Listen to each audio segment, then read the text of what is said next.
answer your questions. How y'all doing?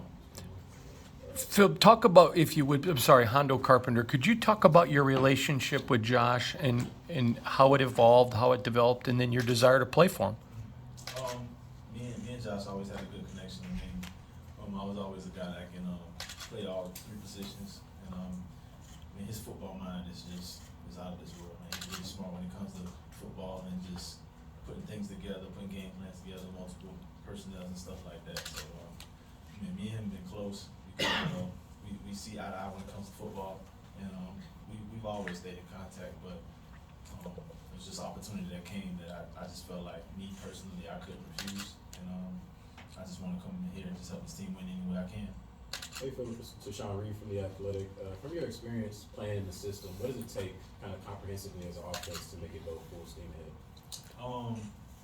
The details. I would say everybody gotta be on the same page. Like I said before, the details are definitely huge when it comes to just knowing the ins and outs of everything.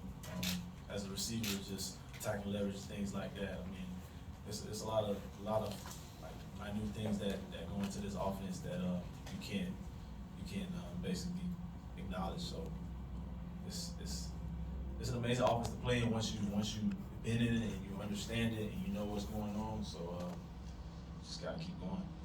Adam Bill, Las Vegas Review Journal. You talked about that. There are certain guys that have not really responded well. Do you think it takes a certain type of person, a certain type of player to play in the system? I wouldn't say that. I mean, it's just your attention to detail. Like, not saying a certain kind of person, but just how much you put into it. You're studying on and off the field. You just gotta make sure. Like I said, the details are big. I mean, you're gonna hear that a lot. I mean, it's a fine offense once you get to learn it, and it works. I definitely because it's always evolving. It's ever changing, and he's great at basically just putting his playmakers in position, making sure that you're whatever you're good at doing, he's gonna basically want to exploit that, and make sure that that's what you're doing on the field. Phillip, Levi Edwards, Las Vegas Raiders. When you talk about being in advantageous positions with your skill set, why are you excited to be back in this offense? I mean, it's just offense that I was comfortable playing in. And, I'm just excited. I mean, I just want to add another speed element to it, be able to stretch the field, be able to compliment Devontae, Jacoby, Renfro, and guys like that. I mean, everybody has talent, so just adding a speed element to it, being able to take the top off the coverage. You're gonna see a lot of split safety, so basically just take advantage of those opportunities when they come. Phillip, Big Boss Joe with the Las Vegas Review Journal. When you mentioned that speed element and Devontae, he's going to get a lot of attention, as he always does. Yeah. Does that free up? I mean, can you already kind of envision favorable matchups for yourself? I mean, yeah. Anytime you got a guy like that on the other side, I mean, he's the best receiver in the league. And, I mean, he's gonna take two people most of the time. So you're gonna have to need somebody that's gonna be able to take the top off, free him up, and then when he is getting double, I mean, somebody. You're going to probably be in one-on-one situations a lot, so you've got to be able to take advantage of that. Phillip, there's been reports you've run a 4.29 40, a 4.33. The factor is you're just fast. But what has been your best speed in the 40? I don't know. It's around that. I mean, there's been so many numbers that's been thrown at me. I haven't heard it all, but I'm still fast. For sure. Phillip, Paul Gutierrez here from ESPN. What's your sense of Jimmy Garoppolo as a quarterback? He's a winner. Everywhere he's been, he's won games. And I feel like that's the most important stat for quarterbacks. And just going out there and just winning, making the right plays at the right time. And his record speaks for itself. He's a guy that he plays the game the right way. He goes out there, he makes the right play, he makes the smart play, and he's a winner. I mean, I love playing with him. I was only with him for a little bit in New England, and he left that big of an impression on me. So I'm glad to be able to play with him again. Phillip, Chris Matthews with CBS affiliate here in Las Vegas.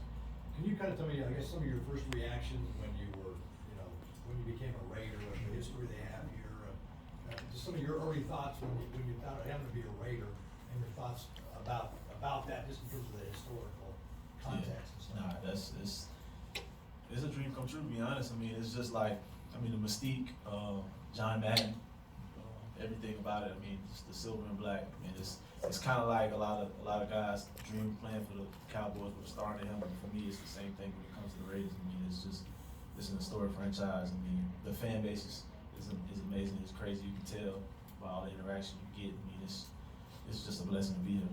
Phillip, last year you played the Raiders, actually scored a touchdown in Allegiant Stadium. So can you just talk about what was it like playing in Allegiant Stadium and the atmosphere of the fans, and what was your overall experience with Yeah, it? the atmosphere was definitely electric. I mean, me being in the stadium and playing there, and just walking through, going into the visitors' locker room, you just looking around. It's just like this is an amazing place.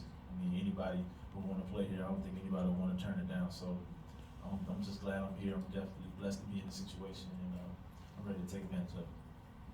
In the back, Heidi Fang, Las Vegas Review Journal. After being on 3 teams 2021 and going to Houston last year, for you coming back here to come full circle somewhat with Josh McDaniels, is that kind of an easing sense of familiarity for you to have that connection and just to kind of be back with one team after Mhm. kind of bouncing around?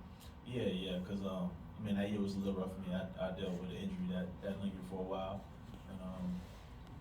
and just being back here, just trying to make sure have a sense of stability. Just being back, being comfortable, being in a situation, being with coaches that you're familiar with, and just growing as a player. For me, this past couple of years has definitely helped me, and I'm ready to just hit the ground running, and I just can't wait to get started.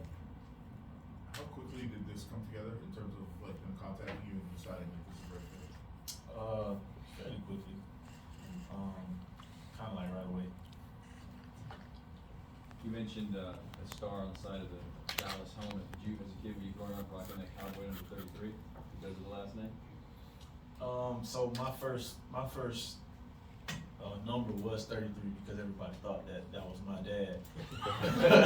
so Coach literally, I went out there, he just gave me that number. So, but I mean, I always hear it. Everybody always says, "Oh, are you kin to Tony Dorsett? Are you kin to Tony Dorsett?" And I said, I'm like, "No, I have an uncle named Tony Dorsett, but it's not him."